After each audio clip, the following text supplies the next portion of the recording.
Hello champ, so this is video number 2 जहां पर हम डिस्कस करें आपका अकाउंटेंसी का latest CBSE sample paper. I hope आपने वीडियो नंबर 1 कवर कर लिया। If not, make sure to cover it. Link मिल जाएगा डिस्क्रिप्शन में। बहुत इंपॉर्टेंट है सैम्पल पेपर सॉल्व करना। तो हमने शेयर्स का क्वेश्चन यहाँ पे सॉल्व कर लिया था and I was talking about this surprise. एक सरप्राइज तो हमें सीबीएसई की तरफ से मिला था लास्ट ईयर, जब शेयर्स का क्वेश्चन 8 मार्क्स की जगह 6 मार्क्स का हो गया। और अब एक और सरप्राइज मिल रहा है कि जो शेयर्स के क्वेश्चन का ऑप्शनल क्वेश्चन है वो शेयर्स चैप्टर का ना होके डिबेंचर्स चैप्टर का है। तो यहाँ पर डिबेंचर्स चैप्टर की जो इंपॉर्टेंस है वो और ज्यादा बढ़ जाती है, राइट। तो काफी सरप्राइजेस मिले हैं हमें इस बार के सैम्पल पेपर में, आगे और मिलने वाले हैं, तो देखते हैं। सो यहाँ पर ये 6 मार्क्स का क्वेश्चन है अब डिबेंचर्स चैप्टर से, और डिबेंचर्स चैप्टर काफी इजी है और इम्पॉर्टेंट भी है, तो इसको आप अच्छे से करके जाएंगे। सो ए एंड बी पार्ट्स हैं, 3 मार्क्स ईच। तो देखते हैं यहाँ पर फर्स्ट में हमें जर्नल एंट्रीज पास करनी है, necessary journal entries for the issue of debentures. मतलब this is one of the most important topics in debentures chapter. Issue entries keeping redemption in mind, जिसके टोटल 6 केसेस होते हैं जो मैंने डिटेल में डिस्कस किए हुए हैं। कोई भी अगर आपको डाउट है आप उस वीडियो को रेफर करें, मैं लिंक प्रोवाइड कर दूंगी डिस्क्रिप्शन में, ठीक है। सो यहाँ पर बहुत ही सिंपल होता है, जर्नल का प्रॉपर फॉर्मेट बनाएंगे और सारी एंट्रीज अच्छे से पास कर देंगे। सो जो ए पार्ट है उसमें जो फर्स्ट सब पार्ट है उसमें अरमान लिमिटेड है। In the books of Armaan limited you will make this journal. So it issued 750 12% debentures of ₹100 each at a discount of 10%, redeemable at a premium of 5%। मैंने आपको बताया हुआ है कि जब भी रिडेम्पशन प्रीमियम पे होगी तो इशू एंट्री में 2 भाई आ जाते हैं। डेबिट वाले भाई का नाम loss on issue of debentures account और क्रेडिट वाले भाई का नाम premium on redemption of debentures. इन्हें भाई क्यों कह रहे हैं? क्योंकि ये सिमिलर अमाउंट ही दिखा रहे होते हैं। एंड अगर इशू डिस्काउंट पे है तो वैसे तो हम ओपन करते हैं discount on issue of debentures account debit पर, बट यहाँ पे ये वाला डिस्काउंट ऑन इशू और ये वाला loss on issue of debentures को हम क्लब करते हैं और एक ही नाम लिख देते हैं, loss on issue of debentures account, right. I hope you know this. So proper format आप बनाएंगे, date, particulars, LF, debit, credit. So the first entry is bank account debit to debenture application and allotment account, ठीक है। तो कितने रुपए आपके हाथ में आ रहे हैं? 10% कम, 10% डिस्काउंट है 100 का, यानी कि 10 रुपीज डिस्काउंट है, तो 90 रुपीज आपके हाथ में आएंगे फॉर 750 डिबेंचर्स, ठीक है। उसके बाद second entry, debenture application and allotment account debit. Debit पे हम एक और चीज लिख रहे हैं, loss on issue of debentures account, again debit. To premium on redemption of debentures account and 2% debentures. यहाँ पे डिबेंचर्स का नाम है 12% डिबेंचर्स, ठीक है। सो सिंपल एंट्रीज ये तो हम अच्छे से करके जाते ही हैं। सो दिस अमाउंट इज 67,500, ये यहीं पे कैरी हो जाएगा same. Then loss on issue of debentures में हम 2 चीजें दिखाएंगे, इशू वाला डिस्काउंट और रिडेम्पशन वाला प्रीमियम। तो 10 + 5, 15 से मल्टीप्लाई करेंगे 750 डिबेंचर्स को। और premium on redemption, only premium on redemption कितना है? 5% ऑफ 100 यानी 5 रुपीज। एंड परसेंटेज डिबेंचर्स के आगे हमेशा हमेशा we write the face value. So this is 75,000, right, and this is 11,250 और ये एंट्री हमारी कंप्लीट हो गई, राइट। कितनी सिंपल है। अब सेकेंड देखते हैं, Sohan limited issued 809% debentures of ₹100 each at a premium of ₹20। तो अगर इशू जो है वो प्रीमियम पे होता है तो हम लिखते हैं 2 सिक्योरिटीज प्रीमियम, राइट। और यहाँ पर रिडेम्पशन भी प्रीमियम पर है तो वो 2 भाई भी आएंगे, loss on issue of debentures और premium on redemption of debentures, ठीक है। Second part, journal in the books of, what is the name of the company? In the books of Sohan Limited.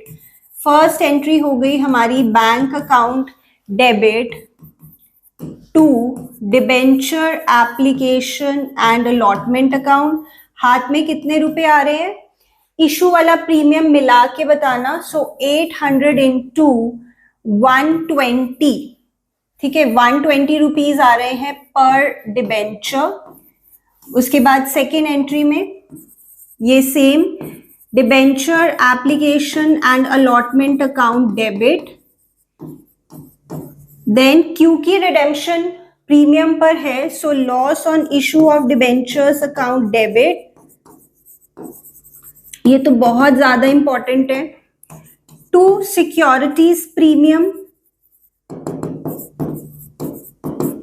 इस बात का तो सरप्राइज हमें मिला कि शेयर्स के ऑप्शन में डिबेंचर्स का क्वेश्चन है, बट डिबेंचर्स का जो क्वेश्चन है वो यूजुअल है, वो तो इंपॉर्टेंट होता ही है. इसमें कोई सरप्राइज नहीं मिला, thank God for that. Premium on redemption of debentures account आ गया. देन परसेंटेज डिबेंचर्स यहाँ पर है 9% डिबेंचर्स, राइट. अब देखो रिडेम्पशन पर प्रीमियम कितना है? रिडेम्पशन पर प्रीमियम है 10 रुपीज. सो 800 इंटू 10 यहां पर एंड सेम 800 इंटू 10 यहां पर. This is 8000.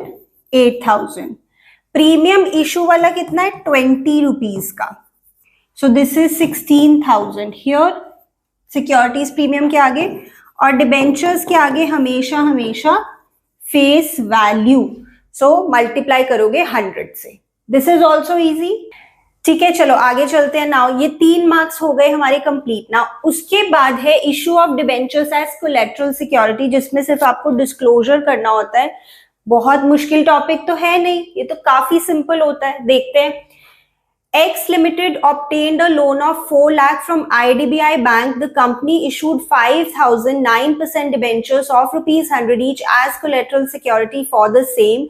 Show how these items will be presented in the balance sheet of the company. Journal entry भी नहीं मांगी, तो सेकेंड मेथड फॉलो करने की जरूरत नहीं है. सिंपली उन्होंने पूछा है कि बैलेंस शीट में कैसे दिखाओगे, तो we'll follow the simple first method और हम बैलेंस शीट का एक्सट्रैक्ट बनाएंगे और उसके साथ नोट्स टू अकाउंट्स बनाएंगे. Quite easy this is. ठीक है, बस अच्छे से फॉर्मेट बना दो, प्रॉपरली सुंदर सुंदर दिखा दो and you will get full marks. So here balance sheet, or you can write an extract of balance sheet as at, do we have the date here? नहीं, तो इसको खाली छोड़ दो. and this is X Limited. ठीक है, so now this is our balance sheet का extract. particulars, note number and amount. So particulars में इक्विटी एंड लायबिलिटीज, जो हमारी इस साइड की हेडिंग है इक्विटी एंड लायबिलिटीज, उसमें हम दिखा रहे हैं नॉन करंट लायबिलिटीज में लॉन्ग टर्म बोरोविंग्स, जो आपने बैंक से लोन लिया है, right. So non current liabilities is your major head and long term borrowings उसके अंडर हो गया आपका सब हेड. और इस लॉन्ग टर्म बोरोइंग्स के लिए आप बनाएंगे नोट नंबर 1. और आपने कितना बोरो किया है बैंक से? 4 lakh. So you will write 4 lakh here. ठीक है, अब notes to accounts which is also a part of the balance sheet. तो नोट्स टू अकाउंट्स में हम दिखा रहे हैं लॉन्ग टर्म बोरोइंग्स के बारे में, विच इज वेरी इजी. बस इसमें दिखा देना है कि हमने लोन लिया है आईडीबीआई बैंक से और वो सिक्योर्ड है by issue of these many debentures as collateral security, right. So loan from IDBI, bracket में secured by issue of, properly लिख देना है बस, secured by issue of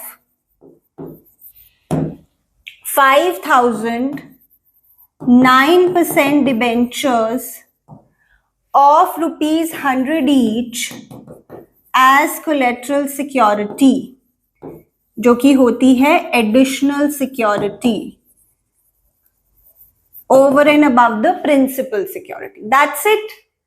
3 number हमें यहां पे मिल गए, सिर्फ फॉर्मेट ही तो दिखाया है, राइट। चलो आगे चलते हैं। तो सीबीएसई अब 8 मार्क के क्वेश्चंस नहीं पूछता है हमसे। अगेन ये 6 मार्क का क्वेश्चन है रिटायरमेंट का, एंड यहाँ पे हमें रीवैल्यूएशन अकाउंट और पार्टनर्स कैपिटल अकाउंट बनाना है, बैलेंस शीट नहीं बनानी। पहले 8 मार्क्स के क्वेश्चंस होते थे तो बैलेंस शीट भी बनानी होती थी। Now again the surprise is कि यहाँ पर रिटायरमेंट क्वेश्चन के साथ, जैसे एडमिशन और रिटायरमेंट में यूजुअली चॉइस आती थी, बट यहाँ पे रिटायरमेंट के साथ देखो कौन सा क्वेश्चन है चॉइस में, पीएनएल एप्रोप्रिएशन अकाउंट बनाना है, पार्टनर्स कैपिटल अकाउंट और करंट अकाउंट, यानी फंडामेंटल्स का question. This is again unusual, ऐसा नॉर्मली नहीं होता था अभी तक। चलो ये वाला क्वेश्चन देखते हैं। रिटायरमेंट का क्वेश्चन है 6 मार्क्स का, एंड यहां पर एडजस्टमेंट ऑफ कैपिटल का केस है। There are 3 cases in retirement chapter. जिस भी सीक्वेंस में आप पढ़ते हैं इसे हम क्लास में केस नंबर 3 बोलते हैं। एक बार देखते हैं। Mehak should be paid off and the entire sum payable to Mehak shall be brought in by Meghna and Mandeep in such a way that their capitals should be in their new profit sharing ratio and a balance of rupees 25,000 is maintained in the cash account. तो इसे हम case number 3 कहते हैं, adjustment of capital का, जिसमें retiring partner को अभी के अभी पैसे दिए जा रहे हैं और वो पैसे बाकी के पार्टनर्स कंट्रीब्यूट करेंगे। वो फर्म का कैश भी यूज कर सकते हैं, पर उन्हें कुछ मिनिमम बैलेंस मेंटेन करके रखना है फर्म में कैश का। This is case number 3। This is the identification of case number 3 कि रिटायरिंग पार्टनर को आप अभी के अभी पे कर रहे हो इमीडिएटली, और कॉन्टिन्यूइंग पार्टनर्स कंट्रीब्यूट करेंगे। वो फर्म का कैश भी यूज कर सकते हैं, पर कुछ कैश उन्हें मेंटेन करना है एज मिनिमम बैलेंस। ठीक है, चलो अब यहां पर रीवैल्यूएशन अकाउंट बनाना है, विच इज क्वाइट इजी, जल्दी से बना लेते हैं। फिर कैपिटल अकाउंट बनाना है, तो रीवैल्यूएशन अकाउंट तो आप इतनी बार बनाते हैं प्रैक्टिस करते हुए, इसमें कोई प्रॉब्लम नहीं होनी चाहिए। सो स्टॉक और फर्नीचर की वैल्यू को कम करना है, इसे हम डेबिट साइड पे लिख देंगे, to stock account to furniture account. ठीक है, स्टॉक की वैल्यू को आपको कम करना है 5% से, यानी कि इसका 5% हो गया 1400।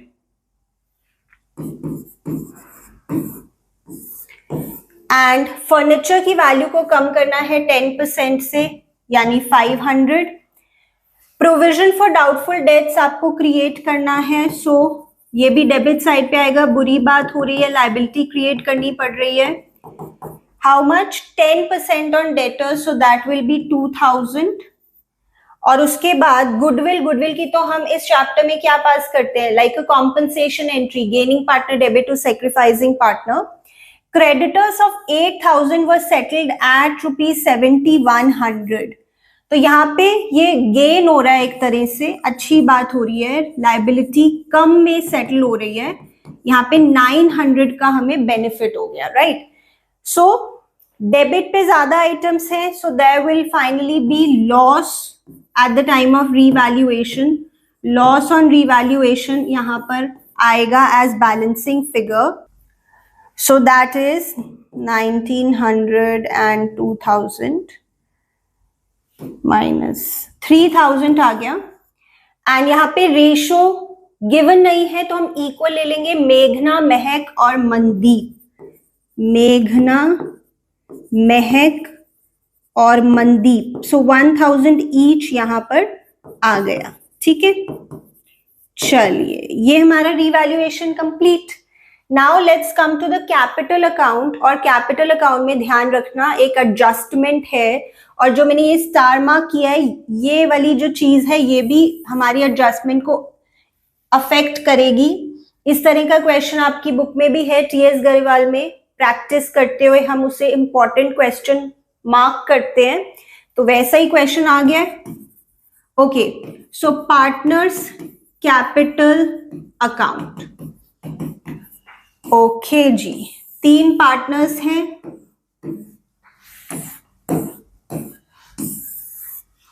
मेघना, महक, मनदीप, मेघना, महक, Mandeep. Alright, debit credit particulars. सबसे पहले बैलेंस बीडी लिखेंगे। बहुत ज्यादा कॉम्प्लिकेटेड क्वेश्चन नहीं है और बैलेंस शीट भी नहीं बनानी। तो बैलेंस बीडी आपकी ओपनिंग कैपिटल्स हो गई जो बैलेंस शीट से आप ले लेंगे। ये है 20,000, 14,500 एंड 10,000। उसके बाद एक जनरल रिजर्व भी है क्वेश्चन में, जिसकी डिस्ट्रीब्यूशन आपको दिखानी होगी। ऑब्वियसली ये वाली जो आइटम है रिकॉन्स्टिट्यूशन हो रही है, तो इसको आपने खत्म करना है, डिस्ट्रीब्यूट करना है। और कोई ऐसी आइटम नहीं है जैसे P&L का डेबिट बैलेंस या क्रेडिट बैलेंस।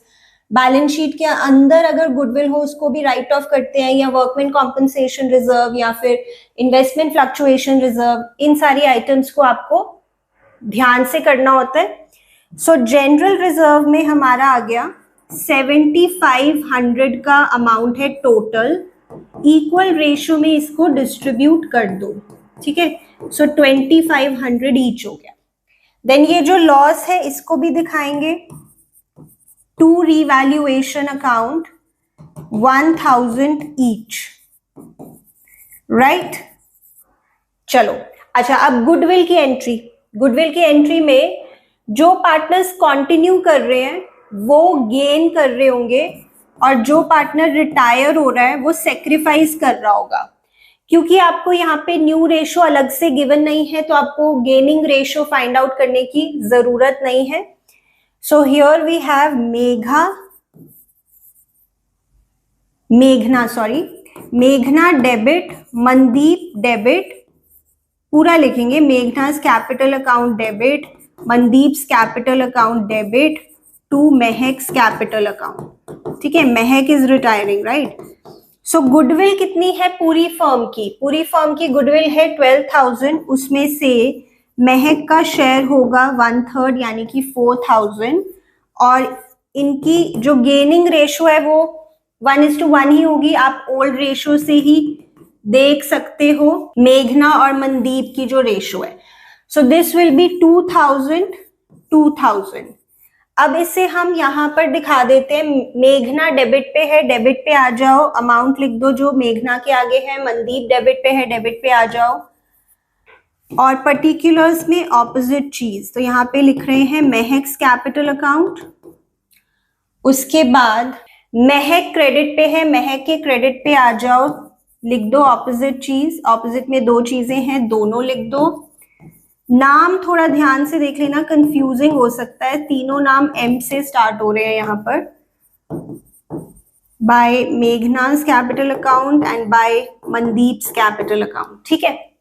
चलिए ये हो गया। हमने रिवैल्यूएशन की बातें कर ली, गुडविल की बातें कर ली, और बैलेंस शीट के अंदर जो जनरल रिजर्व था उसको भी डिस्ट्रीब्यूट कर दिया। Now we will talk about adjustment of capital. यहां पर केस नंबर 3 है, जैसे इसे हम क्लास में केस नंबर 3 कह रहे हैं। So how do we treat this?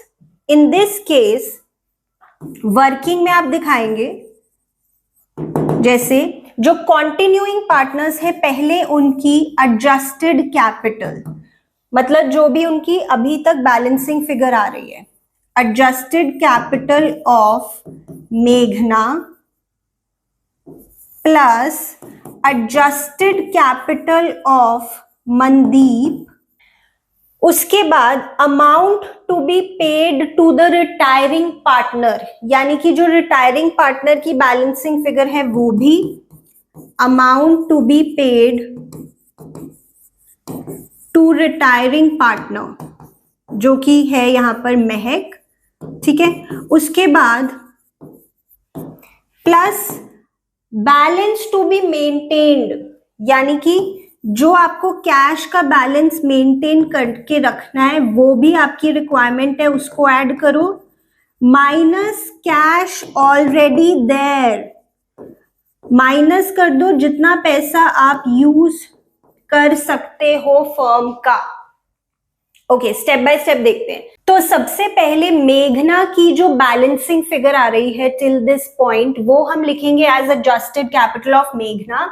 So that is 20,000 plus 2,500, 22,500 minus 3,000, ये आ जाएगा हमारा 19,500। ध्यान रखना ये 19,500 अभी आप यहाँ पे बैलेंस सीडी नहीं लिखोगे, उसके लिए अभी बाद में। Then adjusted capital of Mandeep, so that is 10,000 plus 2,500, 12,500 minus 3,000, so that is 9,500। ठीक है, उसके बाद amount to be paid to the retiring partner, ये महक की बैलेंसिंग फिगर है एक तरह से, जितना पैसा महक को देना है, this plus this plus this plus this minus this, so that is 14,500 plus 25, 17,000, 19,000, 21, 21,000 minus 1, 20,000। 20,000 का अमाउंट हमने महक को पे करना है राइट नाउ, इमीडिएटली। अच्छा, यूजुअली क्या होता है, जो रिटायरिंग पार्टनर को अमाउंट मिलना होता है उसके लिए हम ओपन करते हैं लोन अकाउंट, राइट? पर यहाँ पर केस नंबर 3 में ऐसा नहीं होता, यहाँ पे इमीडिएट पेमेंट कर रहे होते हैं, बाकी के पार्टनर्स कंट्रीब्यूट करते हैं। तो केस 3 में आप 2 कैश या 2 बैंक अकाउंट से अभी के अभी पे करके दिखाते हो रिटायरिंग पार्टनर को। This is also something you should remember. Alright, उसके बाद बैलेंस टू बी मेंटेन, कितना बैलेंस आपको मेंटेन करना है कैश का, दैट इज 25,000, ये आपको क्वेश्चन में गिवन होगा। एंड कैश ऑलरेडी देयर, जो कैश आप फर्म का यूज कर सकते हो ऑलरेडी जो है, that is 27,000 given in the question. But 27,000 में अभी आपको क्या करना होगा, 7,100 में जो क्रेडिटर्स को हमने सेटलमेंट की थी वो पैसा तो चला गया, तो राइट नाउ आपके पास 27,000 नहीं है कैश की फॉर्म में, उसमें से 7,100 तो गया जो क्रेडिटर्स को आपने सेटल किया है। सो आपके पास अभी कैश कितना बचा है, 27,000 माइनस 7,100 यानी 19,900 जो आप यूज कर सकते हो। नाउ तभी मैंने ये स्टार मार्क किया था कि यहाँ पे ध्यान से देखना, ये हमारी एडजस्टमेंट को भी अफेक्ट करेगा पॉइंट। अगर ये नहीं होता तो हम यूजुअल बस ले लेते कि 27,000 का कैश ऑलरेडी देयर है जो आप यूज कर सकते हो, बट अभी आप 27,000 का कैश नहीं लोगे, 27,000 माइनस 7,100 यानी कि 19,900 का ही आप यूज कर सकते हो।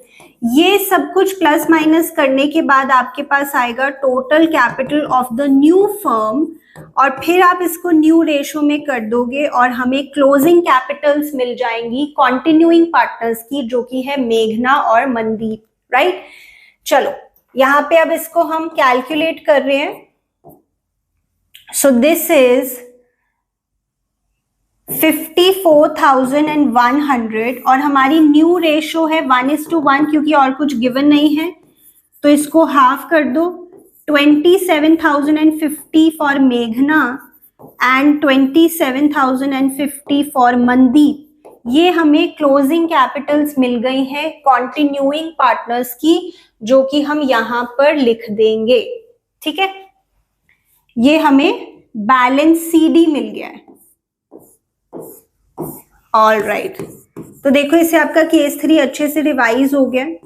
बैलेंस सीडी फॉर मेघना 2750 एंड फॉर मनदीप 2750। अच्छा, अभी एक बात ये होती है ना कि ये तो आपने बैलेंस सीडी लिख दिया, बट अभी भी अगर कोई बैलेंसिंग फिगर है, जो कि होने के चांसेस तो रहते ही है ना, उसको आप कैसे सेटल करोगे? तो उसे आप 2 कैश या बाय कैश से सेटल करोगे बैलेंस शीट में, क्योंकि कैश अकाउंट है तो हम कैश यूज कर रहे हैं, बैंक होता तो बैंक यूज करते, ठीक है? अब देखो मेघना का जैसे इधर आ रहा है 22,500 और इधर this plus this plus this, तो यहाँ पे अभी एक बैलेंसिंग फिगर आएगी ना फॉर मेघना।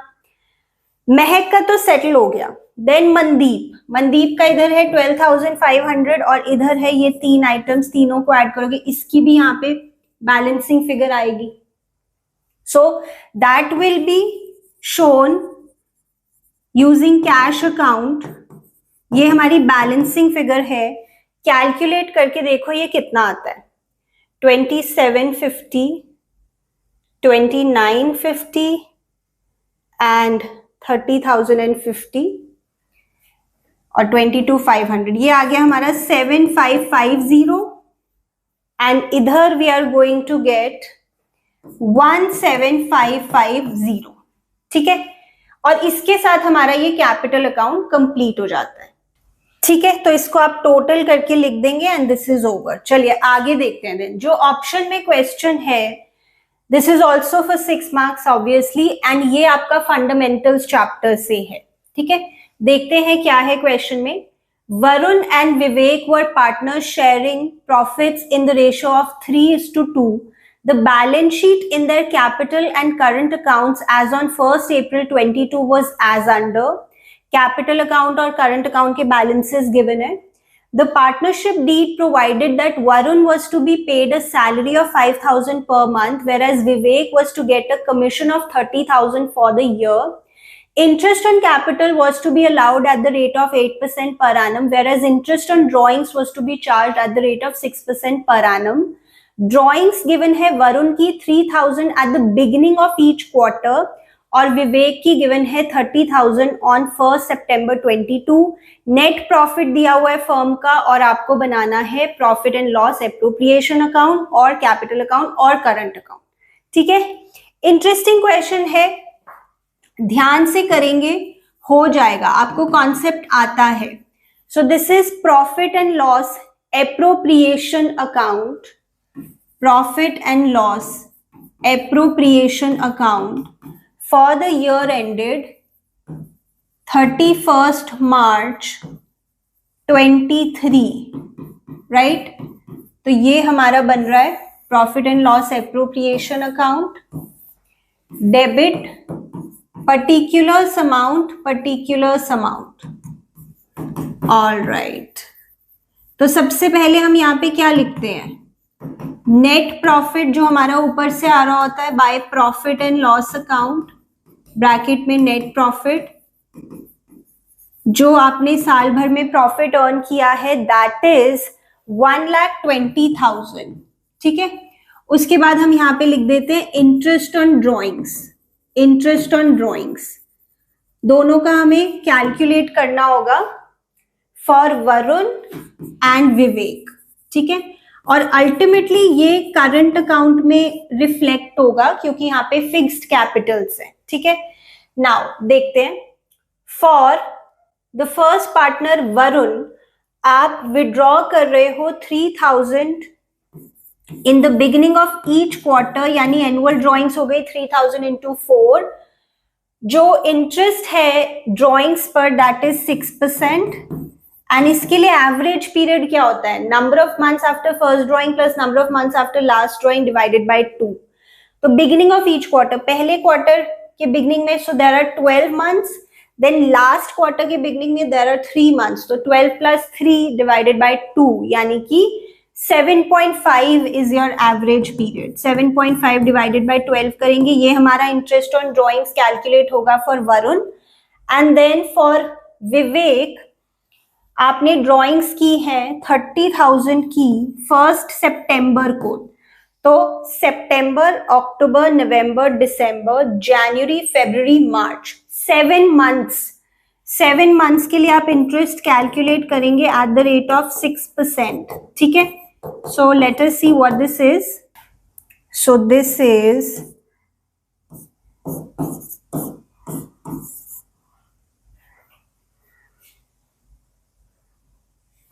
450 for the first partner,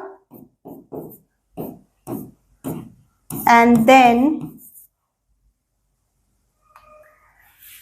1050 for the second partner। तो 450 and 1050, तो ये आ गया आपका 1500। ठीक है, चलो अब एक बात आपको जरूर चेक कर लेनी चाहिए कि जो भी एप्रोप्रिएशंस की वैल्यू है उसको यहाँ पे लिखने से पहले ना एक बार आपको रफ में कैलकुलेट कर लेना चाहिए, क्योंकि अगर केस हुआ that available profits are less than appropriations, तो आपको फिर ये पूरा कट करना पड़ेगा अगर आपने पहले ही लिख दिया, क्योंकि कई बार होता है ना प्रॉफिट सफिशिएंट नहीं है, आप सारा का सारा एप्रोप्रिएशन अमाउंट पे नहीं कर सकते, जितने प्रॉफिट्स हैं उसी से काम चलाना पड़ेगा।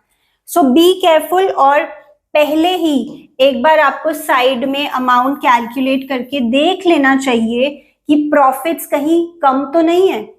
ठीक है, अब देखो यहाँ पर वर्किंग में we will check. So Varun and Vivek, अब जो हमें डेबिट साइड पे दिखाना है P&L appropriation account में, one is interest on capital and another is salary and commission. Salary and commission. तो देखते हैं, interest on capital is 8% on capitals. Current account पे नहीं दिया जाता, capitals पे। तो 8% of 3 lakh is 24,000 and 8% of 2 lakh is 16,000। और जो सैलरी या कमीशन है वो भी देखते हैं। वरुण को सैलरी मिलेगी 5,000 पर मंथ, यानी 5,000 इंटू 12, ये हो गया हमारा 60,000। और विवेक को कमीशन मिल रही है for the whole year, that is 30,000। तो अब देखो ये बन रहा है 84 और ये बन रहा है 46। सो दिस इज टोटल 1,30,000। ठीक है, पर आपके पास अवेलेबल जो है वो तो कम है, आपके पास अवेलेबल है 1,21,500 और जो देना है वो 1,30,000 है। You cannot proceed with these values. अब आपको क्या करना पड़ेगा, देखो इसकी रेशो निकाल लो, जो इनको टोटल अमाउंट देना है इसकी रेशो निकाल दो। This is the ratio of appropriations. आप देखो अगर अलग अलग करोगे ना, आईओसी की अलग रेशो निकालोगे, सैलरी कमीशन की अलग, तो बहुत ज्यादा टाइम लगेगा। वैसे नहीं करना, it will consume a lot of time. तो आप इनको ऐड करके एक फाइनल रेशो निकाल सकते हैं एंड दैट विल बी 42:23। 42:23 और इसका टोटल हो जाएगा 65। तो आपको क्या करना है, 1,21,500 जो अवेलेबल है उसे इस रेशो में दे दोगे और बस उतना ही आप दे सकते हो एप्रोप्रिएशंस की फॉर्म में टू वरुण एंड विवेक। ठीक है, सो वरुण का जो शेयर बनेगा, Varun share of appropriations, that will be 1,21,500 into 42 divided by 65। थोड़ी सी कैलकुलेशन कॉम्प्लिकेटेड है but you do it nicely. Calculate करके देखो। ऐसे ही विवेक शेयर ऑफ एप्रोप्रिएशंस होगा 1,21,500 into 23 divided by 65।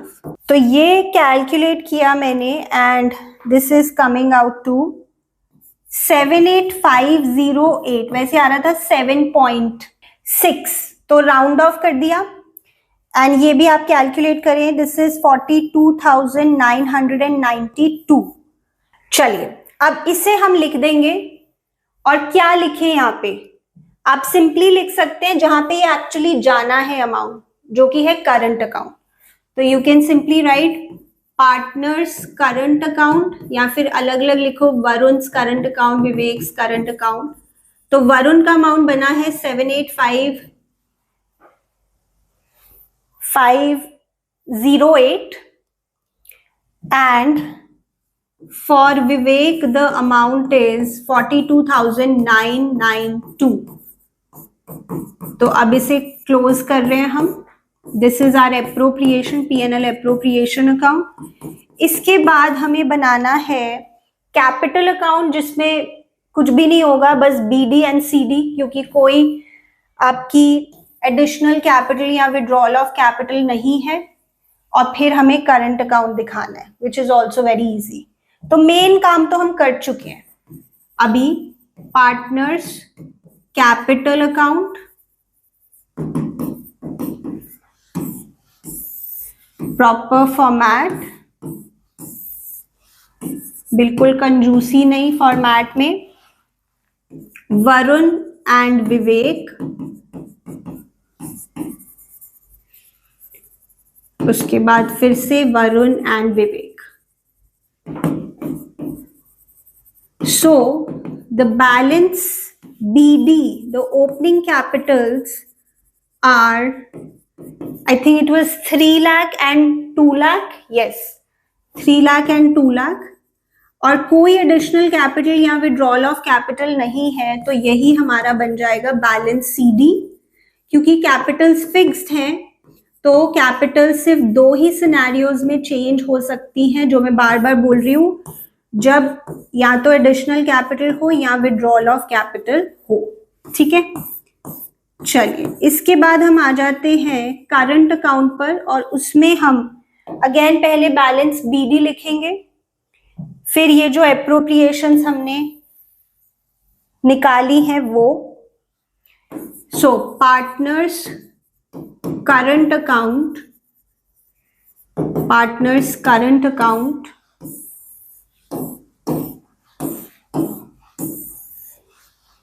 particulars Varun Vivek,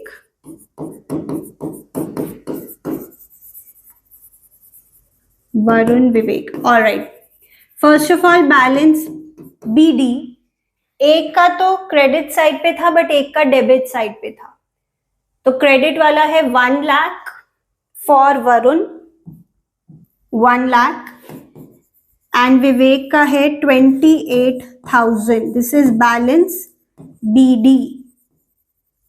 all right, the opening balance. उसके बाद यहाँ पे जो इंटरेस्ट ऑन ड्रॉइंग्स है वो भी आप दिखाएंगे here, interest on drawings account, and that is 450 and 1050। और यहाँ जो एप्रोप्रिएशंस हैं, जो कि PNL एप्रोप्रिएशन अकाउंट से आ रहा है, वो भी आप दिखाएंगे। ऑब्वियसली ये करंट अकाउंट में आना चाहिए। That was 78508 and 42992। ठीक है, अच्छा इसके बाद एक चीज जो आप भूल सकते हैं और जो आपको भूलनी नहीं है, दैट इज ड्रॉइंग्स की वैल्यू भी लिखनी है ना। ड्रॉइंग्स की वैल्यू भी लिखते हैं कैपिटल या करंट अकाउंट में, PNL एप्रोप्रिएशन में नहीं लिखते बट यहां लिखते हैं। तो ड्रॉइंग्स कितनी थी? ड्रॉइंग्स थी 3000 into 4, 12,000 for one first partner and 30,000 for the second partner। All right, चलिए इसके बाद हम आ जाते हैं बैलेंस CD पर।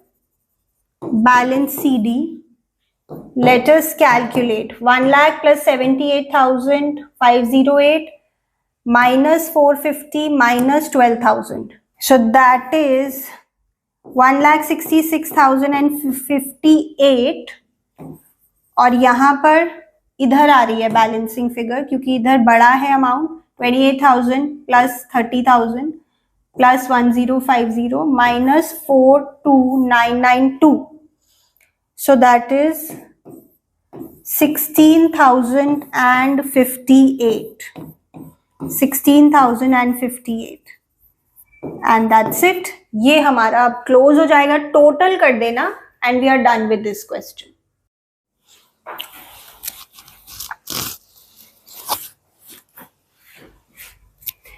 चलिए अब हम नेक्स्ट क्वेश्चन देखते हैं। डिसोल्यूशन चैप्टर का क्वेश्चन है, and here we have to prepare realisation account. So dissolution chapter में एंट्रीज भी बहुत इंपॉर्टेंट है और अकाउंट्स की प्रेपरेशन भी बहुत ज्यादा इंपॉर्टेंट है। हम नहीं कह सकते कि पेपर में क्या आएगा, दोनों ही इंपॉर्टेंट है। एंड यहाँ पर टोटल आपके पास 8 एडजस्टमेंट्स है, तो थोड़ा बड़ा क्वेश्चन है, बट आपको सिर्फ रियलाइजेशन अकाउंट ही बनाना है, आपको पार्टनर्स कैपिटल अकाउंट या बैंक अकाउंट नहीं बनाना है। ठीक है, चलो स्टार्ट करते हैं। सो रियलाइजेशन अकाउंट, आपको पता है सबसे पहले इसमें हम एसेट्स और लायबिलिटीज को ट्रांसफर करते हैं at book value from the balance sheet, ठीक है। तो यहाँ पे हम लिखेंगे टू सन्ड्री एसेट्स ट्रांसफर्ड। कुछ एसेट्स को हम ट्रांसफर नहीं करते जैसे कैश या बैंक, और अगर पीएनएल का डेबिट बैलेंस है या डेफर्ड एक्सपेंडिचर है उन्हें हम यहाँ पे लेकर नहीं आते। So out of this fix deposit हम ट्रांसफर करेंगे 70,000, then we have stock 86,000, then we have investments 1,04,000, debtors की वैल्यू 1,77,000, और प्रोविजन को आप अलग से जहां पे बाकी लाइबिलिटीज लिखोगे वहां लिखोगे to by sundry liabilities transferred. Here you will write provision for doubtful debts, that is 12,000. उसके बाद other fixed assets जो कि है 3,80,000. Then deferred revenue को आप यहाँ पे realization में नहीं दिखाते, इन्हें पार्टनर्स के बीच में राइट ऑफ करते हो। और पार्टनर का लोन चाहे एसेट साइड पे हो चाहे लाइबिलिटी साइड पे हो, यूजुअली वो रियलाइजेशन अकाउंट में नहीं आता। आई एम सेइंग दिस अगेन, अगर आपको पार्टनर्स लोन के ट्रीटमेंट में कोई भी डाउट है डिसोल्यूशन चैप्टर में, make sure to watch that video जिसका लिंक मैंने डिस्क्रिप्शन में दिया है, आपके सारे डाउट्स क्लियर हो जाएंगे, ठीक है। So I am saying this कि पार्टनर का लोन चाहे एसेट साइड पे हो चाहे लाइबिलिटी, यूजुअली वो रियलाइजेशन अकाउंट में नहीं आते। यूजुअली वर्ड क्यों यूज किया है, you will get to know. Okay, then creditors मतलब लाइबिलिटीज, क्रेडिटर्स हम यहाँ पर ट्रांसफर करेंगे 1,90,000, then we have bills payable, then employ provident fund.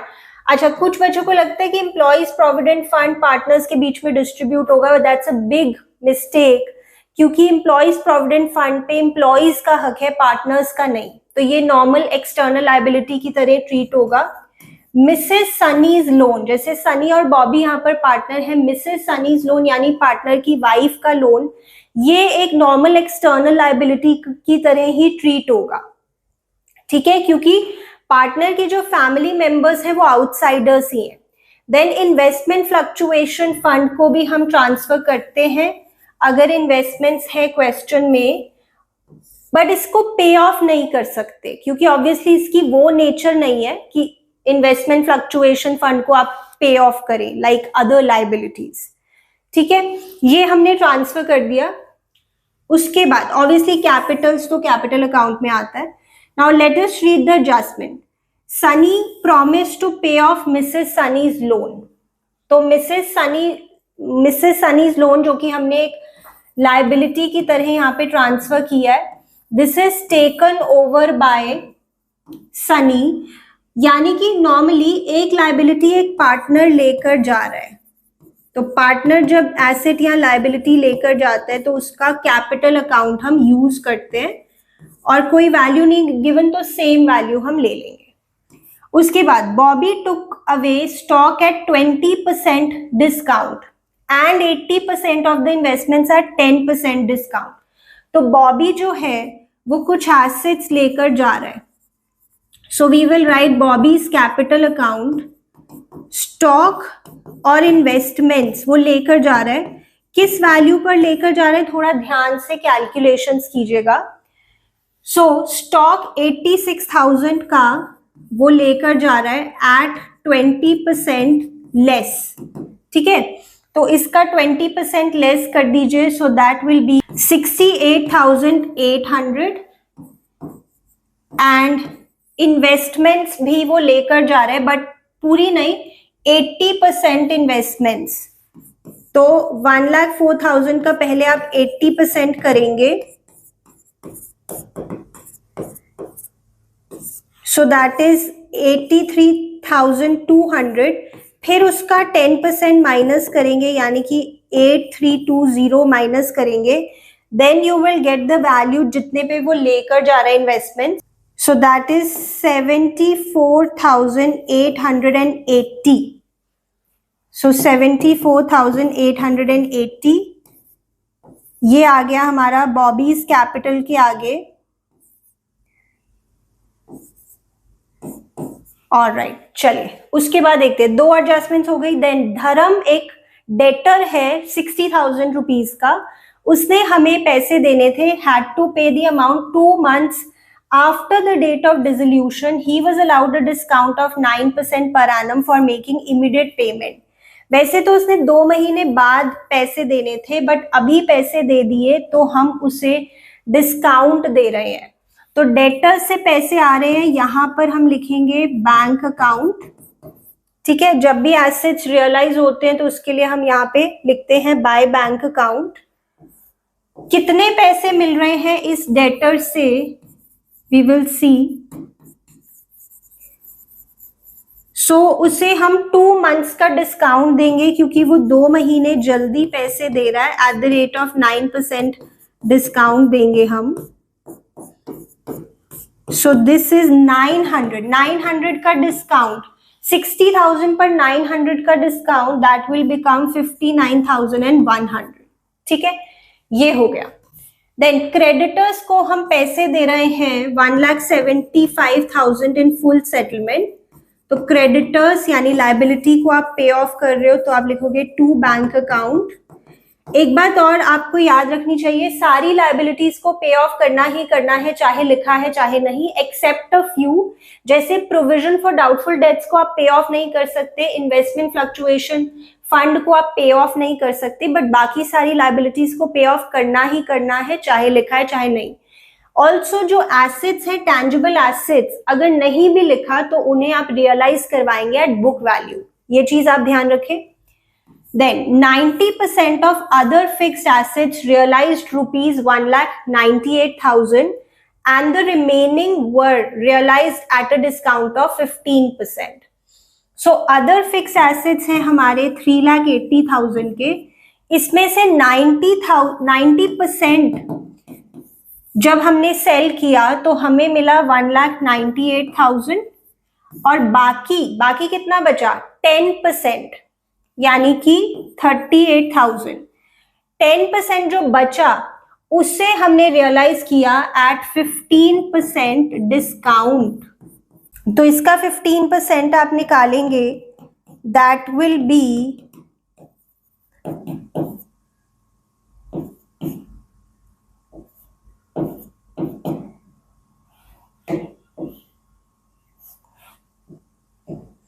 5,700। तो 5,700 इसमें से माइनस करो, सो दैट विल बी 32,300। तो इन दोनों को ऐड कर दो, 1,98,000 एंड 32,300। इतने पैसे हमें मिल रहे हैं by selling other fixed assets. ठीक है, अदर फिक्स्ड एसेट्स से हमें इतने रुपए मिल रहे हैं, 2,30,300। चलिए ये भी हो गया। Then balance of investments were sold at 75% value। देखो इन्वेस्टमेंट्स जो थी उसमें से 80% तो बॉबी हैज टेकन ओवर, तो कितनी बच गई 20% इन्वेस्टमेंट्स अभी रिमेनिंग है। 20% यानी कि 20,800, ये 20% वैल्यू है जिससे सेल किया है हमने 75% पे। तो इसका 75% आप निकालेंगे and that is the value जिस पे हमने रियलाइज किया है। सो दैट विल बी 15,600, यानी कि रिमेनिंग इन्वेस्टमेंट्स को हमने सेल किया है मार्केट में at 15,600। Alright, and fixed deposits were realized at 110%, यानी 10% more। तो फिक्स्ड इन्वेस्टमेंट्स 10% ज्यादा पे सेल हुए हैं मार्केट में, तो दैट इज 77,000। ठीक है, ऑलराइट, ये भी हो गया।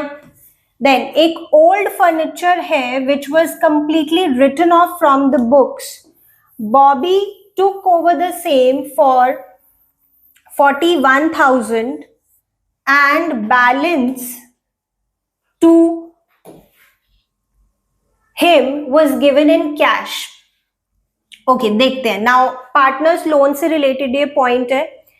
यहाँ पे पार्टनर्स लोन, बॉबी का लोन जो है 85,000 का, वो सेटल हो रहा है। कैसे सेटल हो रहा है? पहले तो ये फर्म की लायबिलिटी है जो अब खत्म हो रही है, तो इसको हम डेबिट पे शो करेंगे 85,000।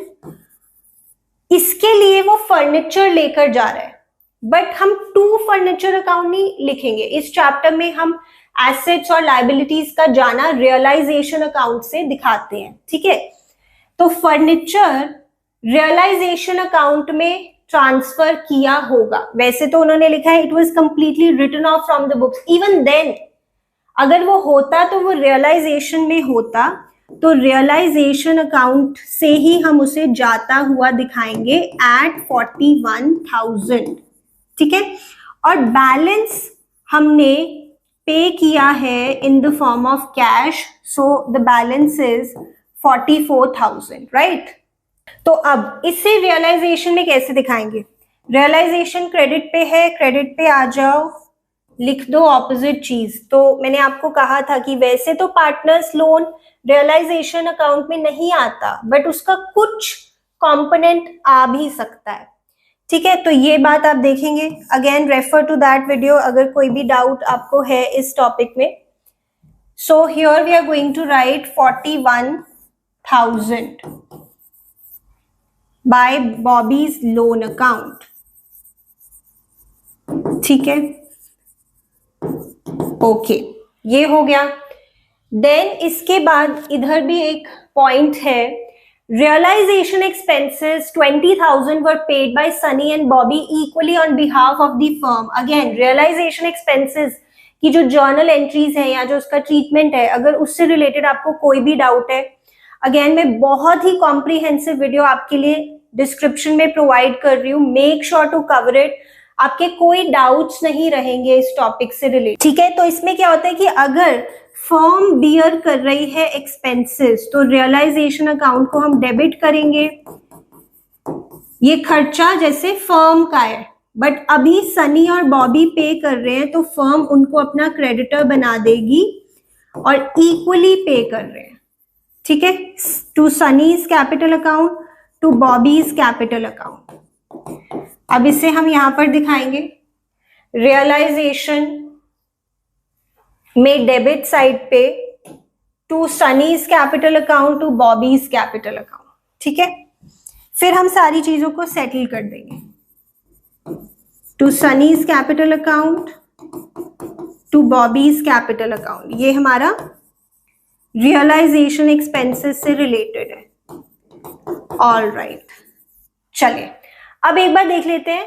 डोंट फॉरगेट, सारी लायबिलिटीज को पे ऑफ करना ही करना है, चाहे लिखा है चाहे नहीं, एक्सेप्ट अ फ्यू। कुछ ऐसी होती हैं जिनको आप पे ऑफ नहीं कर सकते। अब देखो, मिसेस सनीज लोन का काम तो हो गया, ठीक है, डन। देन 30,000 का क्या है? इन्वेस्टमेंट फ्लक्चुएशन फंड, इसको तो वैसे ही पे ऑफ नहीं कर सकते। देन 50,000 का एम्प्लॉइज प्रोविडेंट फंड है, इसको भी आप पे करेंगे अगर कुछ नहीं भी लिखा हुआ तो भी, ये हो गया। देन 1,10,000 के बिल्स पेबल है, इनको भी आप पे ऑफ करेंगे क्योंकि अभी तक इसका भी कुछ नहीं हुआ। This is also done. Creditors हो चुका, वो उन्होंने बता दिया था 1,75,000, और प्रोविजन को तो आप वैसे ही पे ऑफ कर नहीं सकते। तो ये हो गया। अब एसेट्स में भी देख लेते हैं, सारे एसेट्स को हमें रियलाइज करना है, टैंजिबल एसेट्स को बुक वैल्यू पे अगर नहीं भी लिखा हुआ। यहाँ पे है फिक्स डिपॉजिट्स, फिक्स डिपॉजिट्स का काम हो गया। स्टॉक, स्टॉक का भी काम हो गया था, राइट। कितना स्टॉक वो ले गया था? सारा ले गया था 20% लेस। इन्वेस्टमेंट्स का भी काम हो गया। देन डेटर्स, डेटर्स में प्लीज रिमेंबर 60,000 का तो हमने सेटलमेंट कर दिया था, बट व्हाट अबाउट रिमेनिंग? तो डेटर्स में 1,77,000 के डेटर्स हैं, उसमें से 60 का तो सेटलमेंट हो गया, जो बचा उसका तो कुछ करो, उसे रियलाइज करो if nothing else is written. तो डेटर्स से आपको पैसे मिलेंगे 1,17,000, 1,17,000, ठीक है।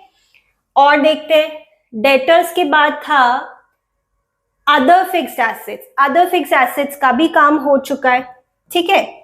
तो एक बार सारा चेक कर लेते कि हमने ठीक से कर दिया, और उसके बाद फिर हम निकालेंगे प्रॉफिट या लॉस, ठीक है। तो अब आई नो बहुत सारी कैलकुलेशंस है, ध्यान से आप ये सारी कैलकुलेशंस करेंगे। ये 8,17,000 आ गया, and here we have 447, then here we have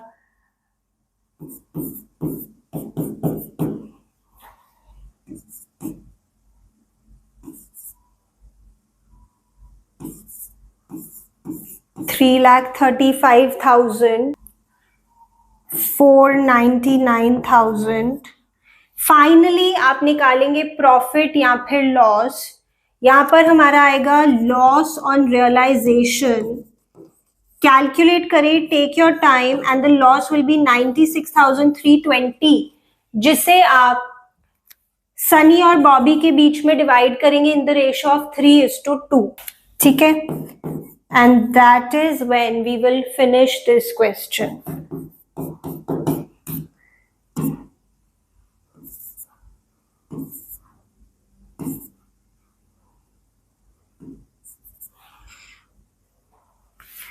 $57,792 and 38,528, ठीक है। And that is when we will finish this question. I hope this was clear. So a lot of calculations, but वैसे मुश्किल नहीं था ये क्वेश्चन। ऑलराइट, चलिए अब देखते हैं। नाउ केस बेस्ड क्वेश्चन है ये, and let me know in the comments कि आपको क्या और केस बेस्ड क्वेश्चंस की प्रैक्टिस चाहिए, तो मैं आपके लिए एक्सक्लूसिव वीडियो लेकर आऊंगी related to that.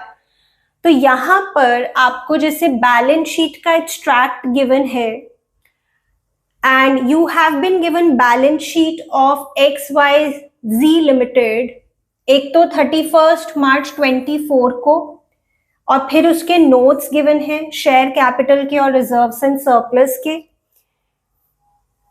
and then you have been given also the balance sheet at 31 March 24। तो 2 सालों की बैलेंस शीट और उन 2 सालों के नोट्स टू अकाउंट्स आपको गिवन है, right.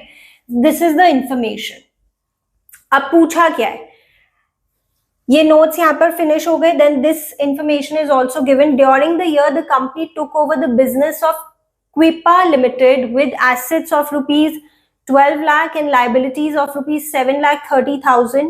Purchase consideration was paid in cash and by issue of equity shares at par. The entire transaction resulted in capital reserve of 40,000, ठीक है। 40,000 का कैपिटल रिजर्व, जो कि हम देख भी सकते हैं इस साल में ये 40,000 का कैपिटल रिजर्व क्रिएट हुआ होगा, ठीक है। Okay, what is the first question? What is the total face value of shares issued by the company during the year? When they say during the year, it would mean from 1st April 23 till 31st March 24। ये during the year का यहाँ पे मतलब है 1st April 23 से 31st March 24 के बीच में जो शेयर्स इशू हुए हैं उनकी टोटल फेस वैल्यू क्या है, ठीक है। अब ये तो हमें नोट्स देख के ही पता लगेगा, जब हम दोनों साल के नोट्स को कंपेयर करेंगे तभी हम कह सकते हैं। जैसे आप देख सकते हैं हियर, यहां पर इशूड कैपिटल है 4,50,000 और यहां पर इशूड कैपिटल है 5,50,000, जिसमें से वो बता रहे हैं कि 40,000 आपने वेंडर्स को इशू किए हैं, बट दैट्स ओके। टोटल उन्होंने पूछा है ना, तो टोटल जो आपने इशू किए हैं ड्यूरिंग द ईयर वो 1 लाख शेयर्स होंगे, 1 लाख इक्विटी शेयर्स, और उनकी फेस वैल्यू मल्टीप्लाई कर दो 10 से, तो 10 लाख के आपने टोटल शेयर्स इशू किए हैं during this year face value, ठीक है। चलिए आगे देखते हैं। Shares issued for cash during the year were issued at dash ₹10, मतलब क्या वो फेस वैल्यू पे इशू हुए हैं। ₹8 मतलब डिस्काउंट पे, ₹12 यानी प्रीमियम पे, और 11.2 रुपीज यानी अगेन प्रीमियम पे। तो जो आपने शेयर्स इशू किए for cash during the year वो किस वैल्यू पे किया। अच्छा, इसके लिए हमें क्या करना पड़ेगा, पहले तो ये देखो जो 1 लाख के शेयर्स इस साल इशू हुए हैं उसमें से 40,000 तो आपने वेंडर को दिए, राइट। तो 60,000 आपने पब्लिक को दिए होंगे फॉर कैश, अग्रीड। 60,000 शेयर्स, ठीक है। नाउ यहां पर नोट्स में जब हम शेयर कैपिटल की वैल्यू दिखाते हैं, यहां पे तो हम फेस वैल्यू ही दिखाते हैं, पर देखना पड़ेगा। वैसे तो देखो shares normally can not be issued at a discount except जब री इशू हो रहा हो या फिर स्वेट इक्विटी शेयर्स, तो डिस्काउंट पे इशू हुए होंगे, ये मतलब इसकी प्रोबेबिलिटी बहुत ही कम है। तो प्रीमियम पे हो सकते हैं, तो प्रीमियम पे हो सकते हैं। तो कैसे पता लगेगा, अगर हम प्रीमियम का सिक्योरिटीज प्रीमियम का नोट एक बार स्टडी करें तो पहले सिक्योरिटीज प्रीमियम की वैल्यू थी 2 लाख और इस साल के एंड में हो गई 3,20,000, यानी ड्यूरिंग द ईयर आपके पास कितना प्रीमियम आया है शेयर्स के ऊपर, 1,20,000 रुपीज का प्रीमियम आया है, ठीक है। अच्छा, अब जो शेयर्स आपने वेंडर को दिए वो तो आपने फेस वैल्यू पे ही दिए, उसके बारे में मत सोचना क्योंकि यहाँ पे लिखा है purchase consideration was given by issue of shares at par. तो जो आपने वेंडर को शेयर्स दिए हैं वो तो फेस वैल्यू पे दिए, यानी जो पब्लिक को दिए उससे आपने इतना प्रीमियम इकट्ठा किया होगा। 1,20,000 का प्रीमियम 60,000 शेयर्स पर, 1,20,000 रुपीज का प्रीमियम 60,000 शेयर्स पर, यानी कि पर शेयर आपने 2 रुपए का प्रीमियम लिया होगा। तो 10 रुपए का शेयर है और 2 रुपए आपने प्रीमियम लिया होगा, यानी 12 पे आपने इशू किए हैं शेयर्स जो पब्लिक को दिए हैं for cash. I hope this is clear to you, ठीक है। चलो आगे देखते हैं। On 1 April 24 the company forfeited all the defaulting shares. What amount will appear in the share forfeiture account at the time of forfeiture? अच्छा, अब default किसने किया ये भी हमें नोट्स देखकर ही पता लगेगा। तो देखो ये वाले नोट्स देखकर पता लग रहा है कि यहाँ पे 5,000 शेयर्स पर डिफॉल्ट हुआ है, एंड अगले साल के नोट्स देखकर भी हमें यही पता लग रहा है कि 5,000 शेयर्स पर डिफॉल्ट हुआ है। उसने 2 रुपए नहीं दिए, ठीक है, तो उसने कितने रुपए दे दिए होंगे, 8 रुपीज। सो 5,000 पर 8 रुपीज आपको मिल गए, यानी 40,000, और वही वैल्यू आपने फॉरफीचर के समय शेयर फॉरफीचर अकाउंट में दिखाई होगी, राइट। फॉरफीचर एंट्री में फॉरफीटेड शेयर्स के आगे आप कौन सा अमाउंट लिखते हो, जितना आपको मिल गया है शेयर होल्डर से, राइट। तो वही वो पूछ रहे हैं कि अगर आपने सभी डिफॉल्टिंग शेयर्स को फॉरफीट कर दिया यानी 5,000 शेयर्स को, तो आप क्या अमाउंट शो करोगे शेयर फॉरफीचर अकाउंट में eight the time of forfeiture, जितना पैसा हमें मिल गया है शेयर होल्डर से, यानी कि 5,000 into 8 दैट इज 40,000। चलिए नेक्स्ट देखते हैं। What will be the number of issued shares as on April 1 after the forfeiture of these shares. Let me tell you, अगर आप शेयर्स फॉरफीट करते हो आपकी इशूड कैपिटल चेंज नहीं होती, सब्सक्राइब्ड कैपिटल में आप उतने शेयर्स माइनस करते हो सब्सक्राइब्ड कैपिटल में, तो इशूड शेयर्स आपके उतने ही रहते हैं जितने पहले थे। तो पहले आपके इशूड कितने थे, मतलब at the end of the year issued थे 5,50,000, अभी भी रहेंगे 5,50,000, क्योंकि फॉरफीचर से आपके इशूड शेयर्स चेंज नहीं होते, सब्सक्राइब्ड कैपिटल में चेंज आता है, ठीक है। चलिए आगे देखते हैं। Then if 2,000 of the forfeited shares were reissued at ₹14 per share, what will be the amount of securities premium and capital reserve respectively as on? As on का मतलब है टोटल इस डेट पर आपका कितना सिक्योरिटीज प्रीमियम होगा और capital reserve होगा। हमें जो गिवन है ना सिक्योरिटीज प्रीमियम और कैपिटल रिजर्व, वो गिवन है 31 मार्च 24 को, वो गिवन है 31 मार्च 24 को, बट वो पूछ रहे हैं 1 अप्रैल 24 को। 3,20,000 सिक्योरिटीज प्रीमियम की वैल्यू है और 40,000 कैपिटल रिजर्व की वैल्यू है, बट ये 1 अप्रैल को कितनी हो जाएगी अगर हमने शेयर्स को री इशू किया है। अभी क्या वैल्यू है, 3,20,000 प्रीमियम की और 40,000 कैपिटल रिजर्व की। ठीक है, मैं एक बार यहां पर लिख देती हूँ so that we don't forget. Capital reserve की है 40,000, सिक्योरिटीज प्रीमियम की है 3,20,000। This is on 31 March 24।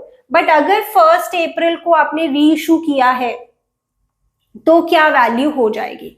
अच्छा ध्यान से देखना, पहले आपने फॉरफीट किया था 5,000 शेयर्स, फिर आप री इशू कर रहे हो और फिर कैपिटल रिजर्व में कुछ पैसे ट्रांसफर करोगे, राइट। तो फॉरफीचर की एंट्री कैसे हुई होगी, वहां पर शेयर कैपिटल डेबिट 5,000 इंटू 10, उसने डिफॉल्ट किया था कितने का, 2 रुपीज का, ये लिखा हुआ है, डिफॉल्ट किया था 2 रुपीज का। ठीक है, यानी 8 रुपीज दे दिए। फॉरफीटेड शेयर्स के आगे आप लिखोगे 5,000 इंटू 8 40,000 और कॉल्स इन एरियर्स 5,000 इंटू 2 10,000। ठीक है, ये हो गया। देन री इशू की entry, bank account debit 2,000 into 14 पे आपने री इशू किया है। 2 equity share capital, paid up capital नहीं गिवन तो यही कॉल्ड अप यहाँ पे पेड अप मानी जाती है। बेसिकली 20,000 के शेयर्स आपने 28 में आगे दिए हैं, तो सिक्योरिटीज प्रीमियम यहाँ पे क्रिएट होगा टू द एक्सटेंट ऑफ 8,000। तो अब 8,000 से प्रीमियम बढ़ा दो तो 3,28,000 हो गया। दो ऑप्शंस हैं, अभी देखते हैं। 3,28,000 तो प्रीमियम हो गया। Then you have the final entry, capital reserve वाली एंट्री, दिस माइनस दिस करके आपकी आएगी एंट्री। बट ध्यान रखना ये तो 5,000 शेयर्स के लिए और ये वाली वैल्यू चाहे 0 है बट ये 2,000 शेयर्स के लिए होती। तो इसे आप पहले तो 2,000 शेयर्स के लिए बनाओ। तो 2,000 के लिए ये वैल्यू होगी 2,000 into 8 16,000। 16,000 minus 0 is 16,000. That is the value that you transfer to capital reserve. That is the value that you transfer to capital reserve. तो capital reserve की वैल्यू थी पहले at the end of the year 40,000, तो अगले दिन इसकी value 16,000 से बढ़ जाएगी, यानी वैल्यू हो जाएगी 56,000। ठीक है, तो देखो कितना ध्यान से हमें यहाँ पे देखना पड़ा, but it was an interesting point. पहले बैलेंस शीट के बाद 31 मार्च 24 के बाद अगर फॉरफीट हो जाए शेयर्स और री इशू हो जाए तो आपका प्रीमियम कितना हो जाएगा फाइनली, सिक्योरिटीज प्रीमियम, और कैपिटल रिजर्व कितना हो जाएगा। तो हमने देखा कि कितने से प्रीमियम बढ़ा और कितने से कैपिटल रिजर्व बढ़ा। इसके बाद last 1 mark for each point.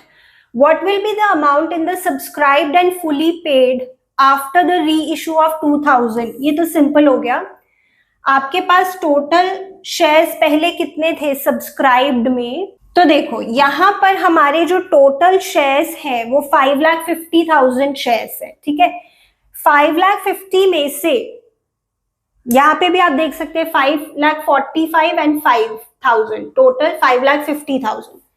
5,50,000 में से अगर फॉरफीट हो गए पहले 5,000 शेयर्स और फिर री इशू हो गए 2,000 शेयर्स, तो आपकी जो वैल्यू आएगी subscribed and fully paid up वाली कैटेगरी में, दैट विल बी 54,70,000।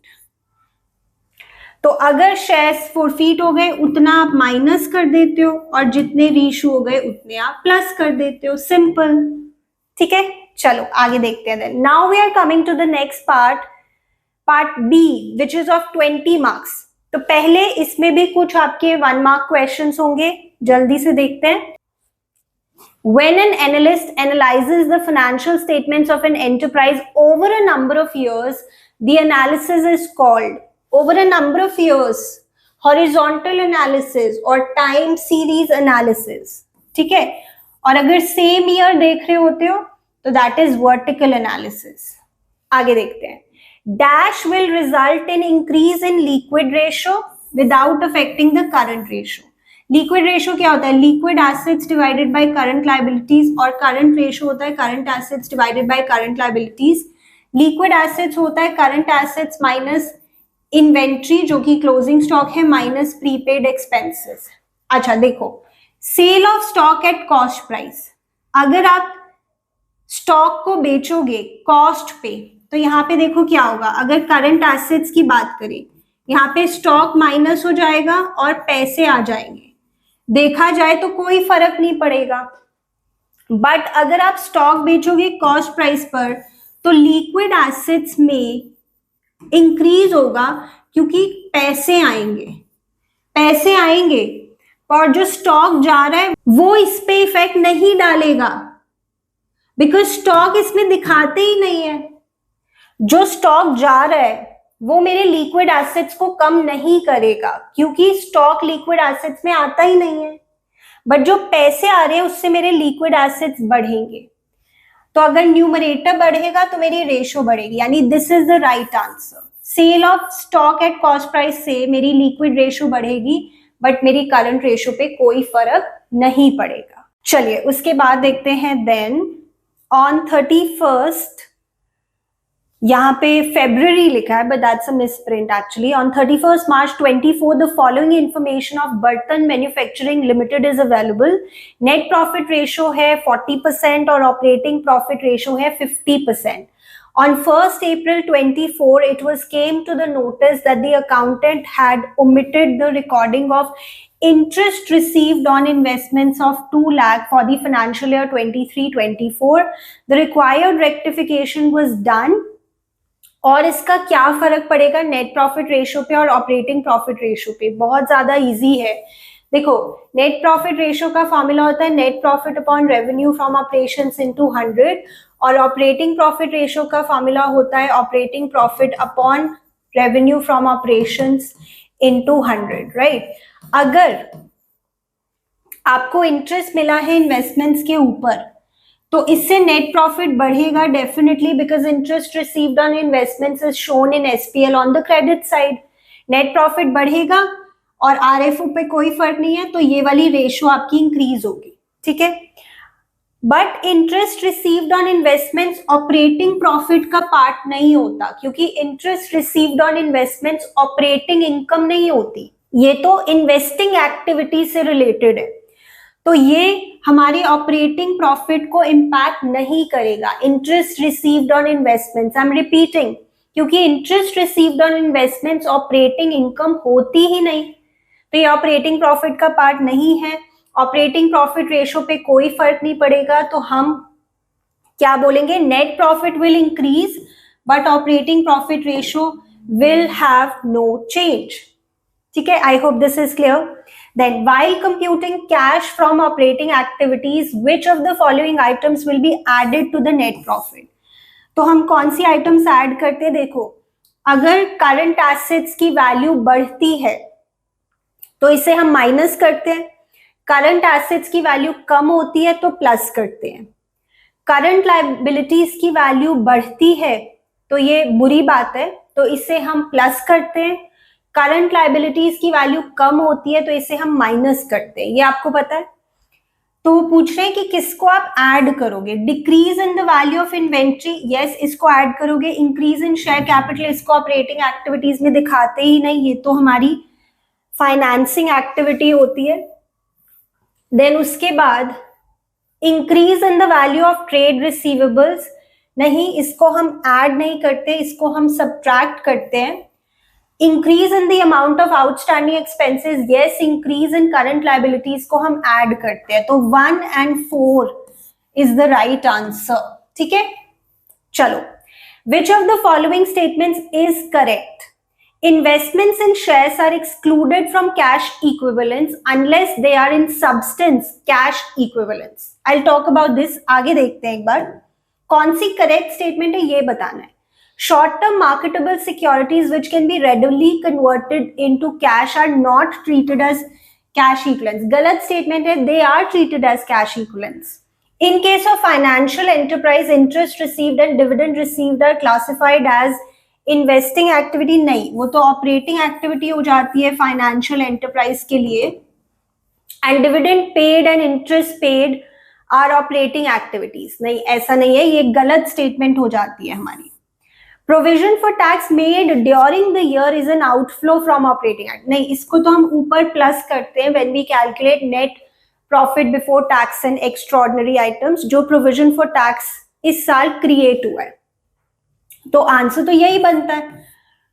मतलब एलिमिनेशन मेथड से भी आप कर सकते हो, बट इसका मतलब ये है कि यूजुअली शेयर्स में अगर आप इन्वेस्ट करते हो तो उसे हम कैश इक्विवेलेंस नहीं मानते क्योंकि इसमें रिस्क भी होता है, राइट, और ये लंबे समय के लिए होते हैं यूजुअली. बट अगर उनका जो सब्सटेंस है, जो उनका कोर है, वो कैश इक्विवेलेंस है, तब इसको आप कैश इक्विवेलेंस मानोगे. यानी बिल्कुल कम समय के लिए, छोटे समय के लिए आपने इन्वेस्टमेंट की है और रिस्क भी जो है वो ना के बराबर है, insignificant risk of change in the value, जो कि शेयर्स में यूजुअली होता नहीं. बट थिंक अबाउट एक कंपनी है जिसके प्रेफरेंस शेयर्स आपने लिए हैं, रिडेम्पशन की डेट से जस्ट पहले, प्रेफरेंस शेयर जैसे रिडीम होने वाले उससे जस्ट पहले आपने शेयर्स में इन्वेस्ट किया है, तो ये छोटे समय की इन्वेस्टमेंट हो गई और यहाँ पे रिस्क काफी कम है of change in the value. So इसी केस में आप इन्वेस्टमेंट इन शेयर्स को कैश इक्विवेलेंस मान सकते हो जब उसका मेन सब्सटेंस ही कैश इक्विवेलेंस है.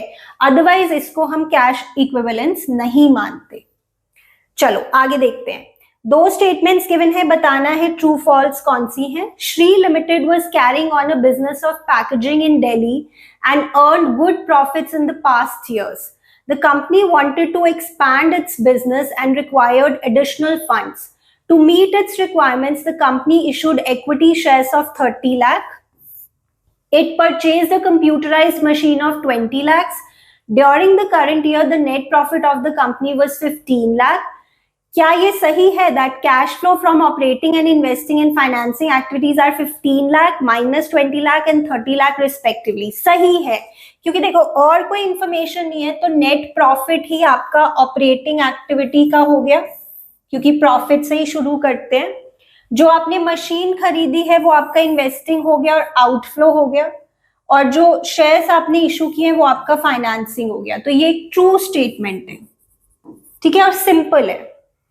देन अगर आपके पेटेंट्स 3 लाख से 3,50,000 हो जाते हैं तो ये परचेज ऑफ पेटेंट्स माना जाएगा 50,000 का, और इसको आप इन्वेस्टिंग एक्टिविटीज में एज कैश आउटफ्लो दिखाओगे. Absolutely correct. अगर पेटेंट्स की वैल्यू बढ़ती है तो that is increase in a fixed asset. It is like purchase of an asset, तो इसको आप इन्वेस्टिंग एक्टिविटीज में दिखाओगे. बट अगर पेटेंट्स की वैल्यू कम होती है तो that is like patents written off, जिसको आप ऊपर प्लस करते हो ऑपरेटिंग में, जहां पे आप नॉन कैश और नॉन ऑपरेटिंग आइटम्स की एडजस्टमेंट करते हो, राइट. सो दोनों ही स्टेटमेंट सही है. आगे चलते हैं. नाउ इस तरह के क्वेश्चंस बहुत इंपॉर्टेंट हैं, बहुत इजी हैं, आपका 3 मार्क्स का तो आना ही है. First chapter of your third book which is financial statements of a company, जिसमें बैलेंस शीट के फॉर्मेट को आप अच्छे से अंडरस्टैंड करेंगे और सभी आइटम्स का मेजर हेड और सब हेड देखेंगे. Very important and very very easy. तो यहाँ पे आप फुल मार्क्स लेंगे. फर्नीचर एंड फिक्सचर्स का देखो मेजर हेड हो जाता है इसका नॉन करंट एसेट्स, प्रॉपरली लिखेंगे. और सब हेड में देखो पूरा लिखना पड़ेगा, property plant and equipment and intangible assets. ये तो सब हेड का पूरा नाम है. और इसके अंडर भी एक सब हेड है, सब हेड, वो भी आपको लिखना है, which is property plant and equipment. इसके अंडर 4 है जैसे सब heads, property plant and equipment, intangible assets, capital work in progress and intangible assets under development. Alright, उसके बाद advance paid to contractor for building under construction. अगर आपने किसी को एडवांस दिया है तो ये आपका एसेट है। नॉन करंट एसेट्स में long term loans and advances, ये लंबे समय का ही होगा क्योंकि बिल्डिंग बनने में अभी समय लगेगा, ठीक है। देन अक्रूड इनकम, आपको पता है ये होता है हमारा करंट एसेट और उसके अंडर अदर करंट एसेट। ये जो 4 भाई बहन है अकाउंट्स में, prepaid expense, accrued income, outstanding expense, income received in advance, इसमें से 2 करंट एसेट्स हैं और 2 करंट लाइबिलिटीज हैं और सभी का जो हेड है वो अदर वाला है, अदर करंट एसेट्स या other current liabilities. Loans repayable on demand, जैसे ही वो मांगेगा आपको वापस करना पड़ेगा, तो it is a current liability. और करंट लाइबिलिटी में आप बोलोगे शॉर्ट टर्म बोरोइंग्स, लंबे समय का लोन नहीं लिया हुआ आपने, this is repayable on demand.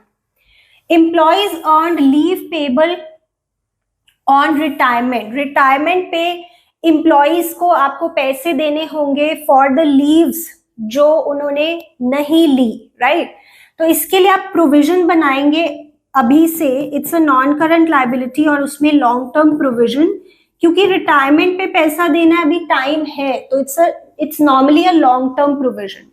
Then employees earned leaves encashable, यानी अभी के अभी उनको देने पड़ेंगे जल्दी। एनकैशेबल यानी कि अभी वो इनकैश कर लेंगे, उसको कैश में कन्वर्ट करवा लेंगे फॉर द अमाउंट जो लीव्स उन्होंने नहीं ली, तो it is a current liability और उसमें शॉर्ट टर्म प्रोविजन, ठीक है। तो जो पेबल ऑन रिटायरमेंट है वो लॉन्ग टर्म प्रोविजन है, जो अभी एनकैशेबल है वो आपका शॉर्ट टर्म प्रोविजन है। I hope you understand.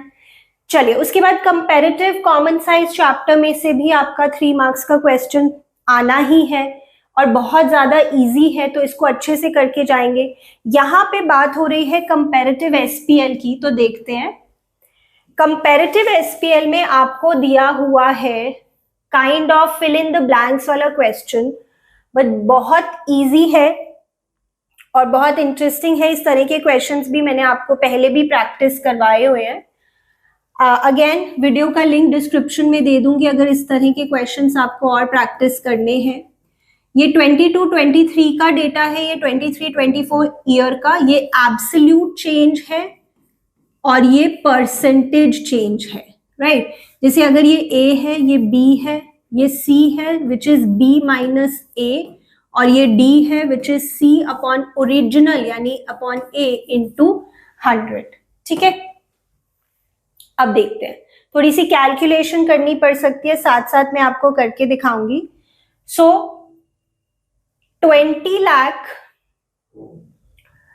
और 16 लाख, एब्सोल्यूट चेंज हो गया 20 लाख माइनस 16 लाख 4 लाख, और परसेंटेज हो गया percentage change 4 lakh divided bye 16 lakh into 100, 4 lakh divided bye 16 lakh into 100, so that's also easy.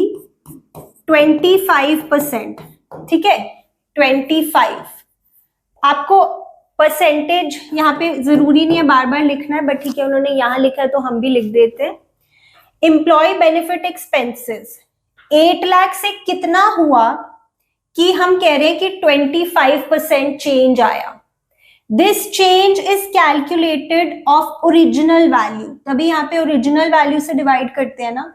तो आप क्या करो, 25% निकालो 8 लाख का विच इज 2 लाख, यानी 2 लाख का चेंज आया है।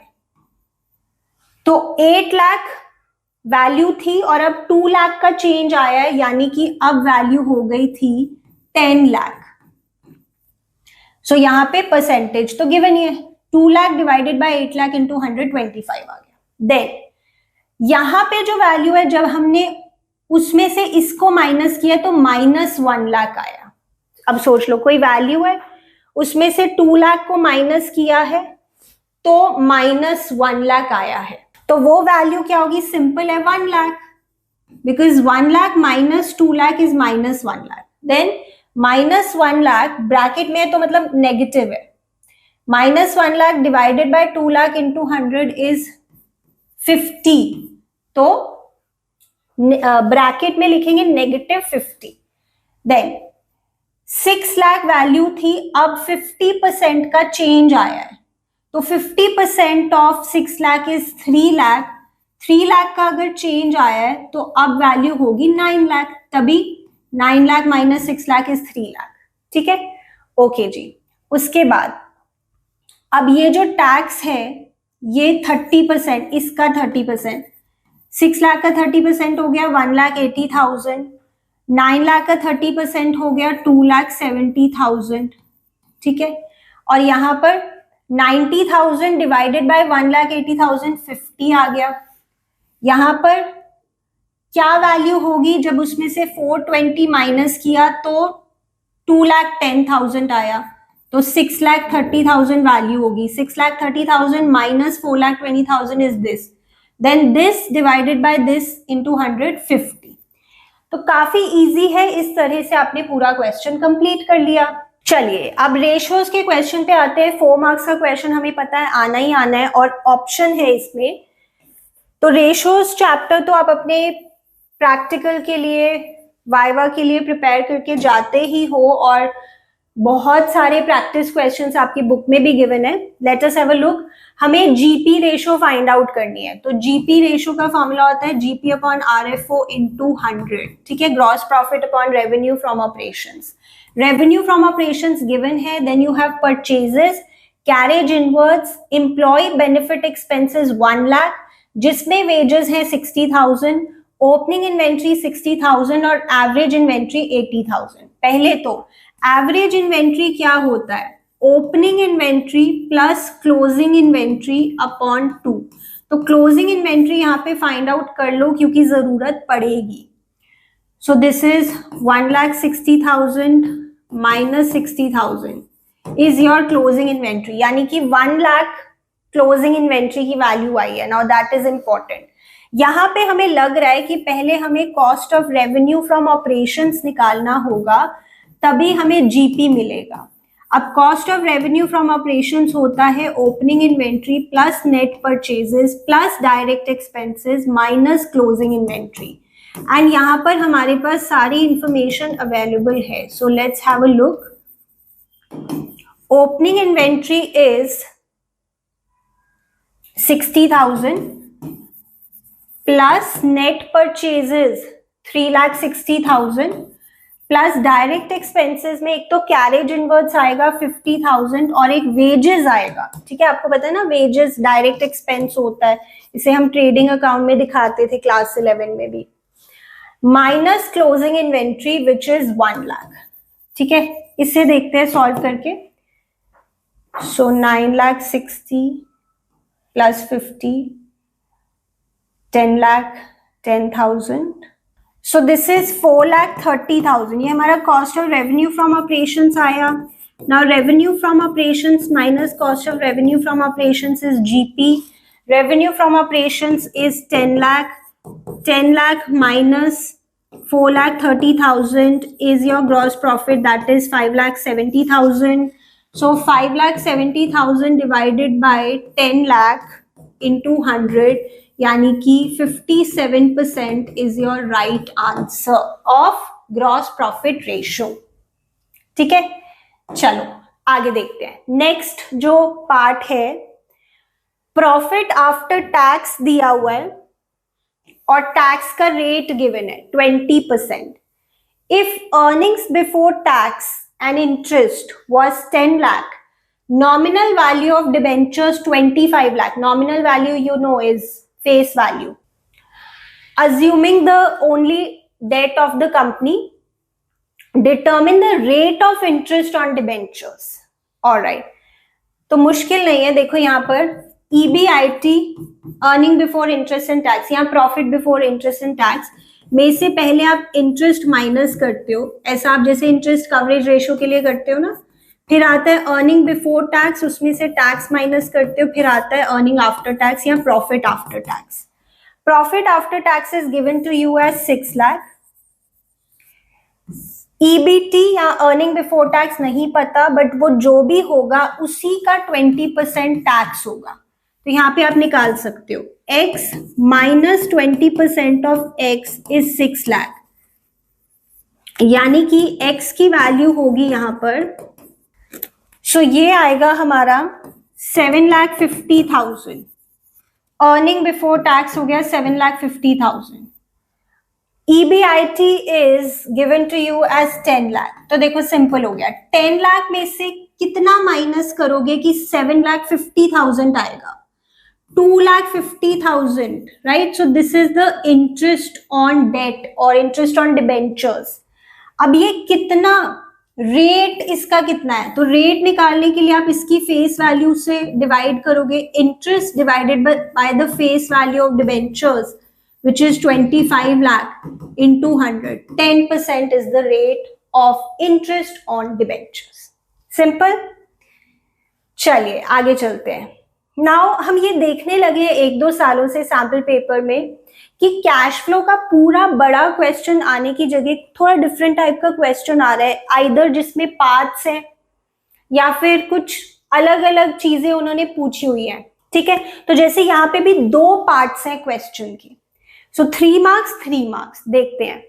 From the following information calculate cash flow from operating activities. बहुत ही सिंपल है, ऑपरेटिंग एक्टिविटीज की हम इतनी प्रैक्टिस करते हैं तो ये तो हमें आएगा ही। यहाँ पे एक टैक्स की बातें हैं, फिर कुछ करंट एसेट्स हैं, करंट लायबिलिटीज हैं, गुडविल है और प्रपोज डिविडेंड है। आपको पता है प्रपोज डिविडेंड जो करंट ईयर का है उसको आप इग्नोर करते हैं क्योंकि वो हमारी कॉन्टिंजेंट लायबिलिटी होती है। इस साल जो अभी हमने डिविडेंड प्रपोज किया है that is subject to the approval of the shareholders. अगर शेयर होल्डर्स उसे अप्रूव करेंगे तभी कंपनी उसे डिक्लेयर करेगी, तो अभी बहुत सारी चीजें होनी बाकी हैं, पता नहीं शेयर होल्डर्स अप्रूव करेंगे भी या नहीं। तो propose dividend of the current year is a contingent liability और इसको हम कैश फ्लो स्टेटमेंट में नहीं दिखाते। तो सबसे पहले आपको एक छोटी सी वर्किंग बना के क्या फाइंड आउट करना होता है? Calculation of net profit before tax and extra ordinary items. इसमें हम बात करते हैं जैसे अगर ट्रांसफर टू जनरल रिजर्व है और टैक्स की बात करते हैं, डिविडेंड की बात करते हैं। ठीक है, सो यहां पर सरप्लस क्लोजिंग वाला माइनस सरप्लस ओपनिंग वाला दैट विल गिव यू कि इस साल हमने कितना प्रॉफिट कमाया। तो इस साल एक तो यहाँ पे साल भी ऐसे गिवन है, पहले पुराना फिर नया। नॉर्मली हमें आदत पड़ जाती है कि यहाँ पे न्यू ईयर होता है, यहाँ पे ओल्ड होता है, तो बी केयरफुल, कैसे भी हो सकता है वहां पे। इस साल में आपने 1 लाख का लॉस इंकर किया होगा क्योंकि 6 लाख से प्रॉफिट अब 5 लाख हो गया है। ठीक है, so surplus that is balance in SPL, closing value minus surplus that is balance in SPL opening value. तो ये पहली वैल्यू हमारी नेगेटिव में आ गई। उसके बाद इसमें हम provision for tax created during the year को प्लस करते हैं और जो पिछले साल प्रोविजन बनाया था वो इस साल का टैक्स पेड है जिसे हम नीचे जाके ऑपरेटिंग में ही माइनस करेंगे।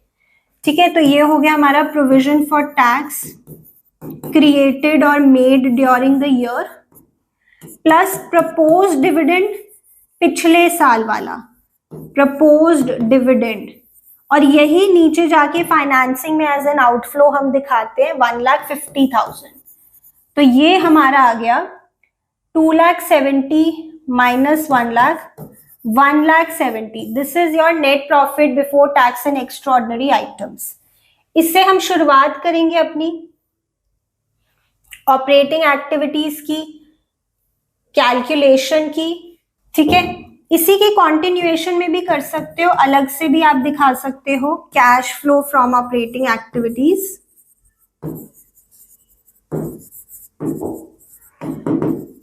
देन फिर आप इसमें करते हैं एडजस्टमेंट फॉर, पहले मैं लिख दूं net profit before tax and extraordinary items. फिर इसमें हम करते हैं adjustment for non cash and non operating items.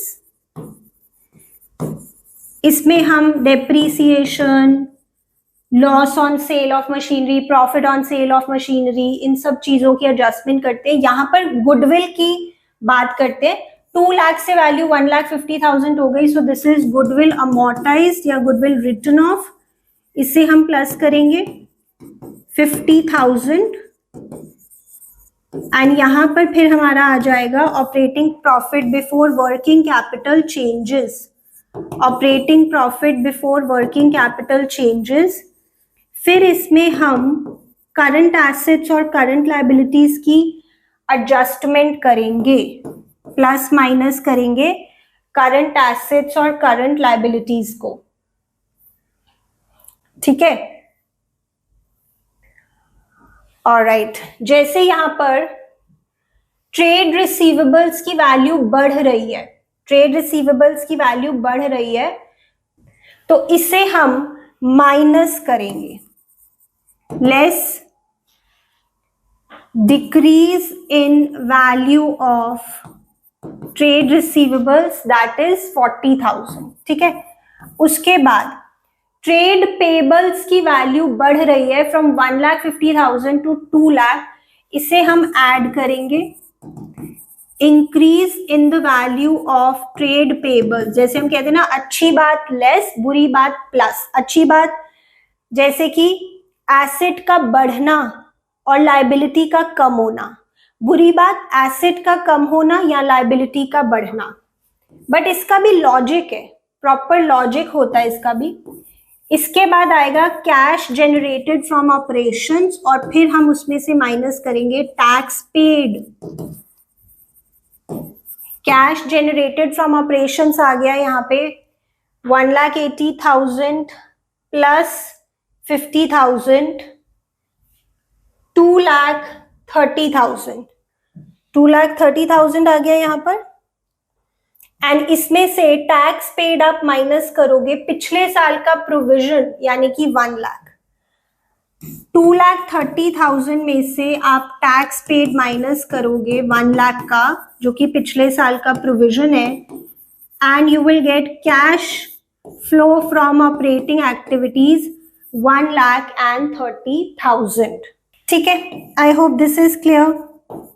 Cash flow from operating activities. तो 3 मार्क्स हमें यहाँ पे मिल गए और ये मुश्किल नहीं था। चलिए आगे चलते हैं। Then we have the last part, B part, ये भी 3 मार्क्स का है, मशीनरी और अक्यूमुलेटेड डेप्रीसिएशन। अगर again I am saying asset account और अक्यूमुलेटेड डेप्रीसिएशन अकाउंट बनाने में आपको कोई भी प्रॉब्लम है तो एक बहुत ही comprehensive video covering all the possible cases मैंने आपके लिए बनाया है। लिंक प्रोवाइड कर दूंगी डिस्क्रिप्शन में, जरूर देखना, सारी प्रॉब्लम दूर हो जाएगी इस टॉपिक से रिलेटेड। तो यहाँ पे हमें 2 अकाउंट्स बनाने होंगे, एसेट अकाउंट या मशीनरी अकाउंट और अक्यूमुलेटेड डेप्रीसिएशन अकाउंट, और इसमें एक अकाउंट टू अकाउंट ट्रांसफर भी होती है। हमें फाइंड करना है cash flow from investing activities. तो देखते हैं, मशीनरी अकाउंट ये एसेट है, इसका बैलेंस बीडी डेबिट साइड पर, opening balance that is 2 lakh और closing balance CD that is 28 lakh. ठीक है, अच्छा, साथ ही अक्यूमुलेटेड का भी बनाते हैं। अक्यूमुलेटेड डेप्रीसिएशन लायबिलिटी नेचर होती है इसकी, ये मेरे एसेट की वैल्यू को कम करता है, तो लायबिलिटी नेचर है इसका। बैलेंस बीडी क्रेडिट साइड पे होगा, balance BD is 4 lakh and balance CD is 6,50,000। यहां पर मैंने गलती से 2 लिख दिया, ये बाय है। Balance CD is 6,50,000। अच्छा, अब देखिए, मशीनरी कॉस्टिंग 50,000 जिसकी बुक वैल्यू अभी 40,000 है was lost by fire and insurance claim of 32,000 was received। घबराना नहीं है, इसको भी आप सेल की तरह ही ट्रीट करोगे। अगर आपकी machinery was lost by fire और आपको इंश्योरेंस क्लेम मिला है, this is also like sale, इस पे भी कुछ हो सकता है प्रॉफिट या लॉस। ठीक है, तो सेल में आप जैसे यहाँ पे लिखते हो बाय बैंक अकाउंट, ब्रैकेट में आप लिख सकते हो insurance claim, it's like sale only कि 32,000 रुपीज आपको मिले हैं मशीनरी के जाने से, और जो लॉस हुआ है यहाँ पर 40,000 की चीज आपने 32 में सेल की, तो यहाँ पे लॉस हुआ है आपका 8,000 का, जो कि आप स्टेटमेंट ऑफ पीएनएल से दिखाते हो लॉस ऑन सेल 8,000 का। ठीक है, एक तो ये बात हो गई। Then depreciation charged during the year, वो हम यहां पर दिखाते हैं एसपीएल से, depreciation charged during the year, पूरे साल की डेप्रीसिएशन, दैट इज 3,50,000। ऑलराइट, यहां पे जो बैलेंसिंग फिगर आती है वो रिफ्लेक्ट करती है आज तक की depreciation on the sold part, आज तक की depreciation on the sold part, इसकी अकाउंट टू अकाउंट ट्रांसफर होती है। तो यहाँ पे हम लिखेंगे जिस अकाउंट में ये वैल्यू जा रही है, यानी कि मशीनरी अकाउंट, और यहाँ पर हम लिखेंगे जिस अकाउंट से ये वैल्यू आ रही है, यानी कि accumulated depreciation account, and the value here is 1 lakh. 7,50,000 माइनस 6,50,000, 1 लाख इज द वैल्यू। तो आज तक की depreciation on the sold part is 1 lakh. But now the twist is कि आपने 2 मशीनरी बेची है एक तरह से, this is also treated like sale, और ये भी एक सेल है। A part of machinery costing 2,50,000 was sold at a loss of 20,000। पहले मेरी बात समझना, ये कॉस्ट है, ये बुक वैल्यू नहीं है। अभी पहले इसमें से डेप्रीसिएशन माइनस करो, तब आपको बुक वैल्यू पता लगेगी। अब जो टोटल डेप्रीसिएशन है सोल्ड पार्ट पर वो 1 लाख है, ठीक है, जिसमें से 10,000 डेप्रीसिएशन तो इस वाली मशीनरी पे होगी जो जिसकी पहले बात हुई है, उसकी कॉस्ट थी 50,000 और उसकी बुक वैल्यू है 40,000, यानी उस पे 10,000 की डेप्रीसिएशन लगी होगी टोटल। और आप कह रहे हो जो टोटल हमने मशीनरी सेल किया उस पे आज तक की डेप्रीसिएशन है 1 लाख, जो आपने मशीनरी सेल की है वो 2 है। वो बात अलग है कि एक में आपको इंश्योरेंस क्लेम मिला और एक एक्चुअल सेल हुई है, बट दोनों सेल की तरह ही ट्रीट होती है। तो 1 lakh is the total depreciation on sale या on the sold part of the machinery, जिसमें से 10,000 डेप्रीसिएशन तो इस वाली पे होगी, यानी कि 90,000 दूसरी मशीन पे होगी जो सेल हुई है, जो कि ये है। तो इस पे आज तक डेप्रीसिएशन लगी होगी 90,000, यानी इसकी बुक वैल्यू आएगी 1,60,000, और इसको आपने बेचा है एट अ लॉस ऑफ 20,000, यानी इसको आपने बेचा होगा 1,40,000 का। तो देखो एक और बैंक अकाउंट आएगा यहाँ पर, या इसी में आप ऐड करके दिखा सकते हो, बट मैंने यहाँ पे इंश्योरेंस क्लेम लिख दिया तो आप अलग से दिखा दो। एक और सेल है 1,40,000 की, एक और लॉस है 20,000 का, ठीक है। I hope your understanding. अब यहाँ पे फाइनली आप इसको बैलेंस कर सकते हो। हमने सारी बातें कर ली। सेल के समय हमें एक तो उसकी वैल्यू देखनी होती है, कितने का बेचा है, उस पे डेप्रीसिएशन कितनी है, प्रॉफिट या लॉस कितना है। अब यहाँ पे बैलेंसिंग फिगर आएगी हमारी on this side which will be purchase of machinery, purchases, ठीक है। अच्छा ये 20 लाख है, मैंने गलती से 2 लाख लिखा हुआ है, so this will B 29 lakh, 30,40,000,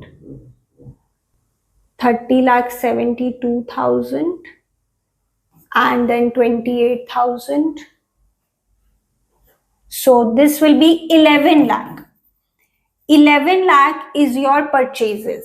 अच्छा उन्होंने पूछा क्या है, cash flow from investing activities. तो आपको एक छोटी सी यहाँ पे स्टेटमेंट बनानी होगी, calculation of cash flow from investing activities.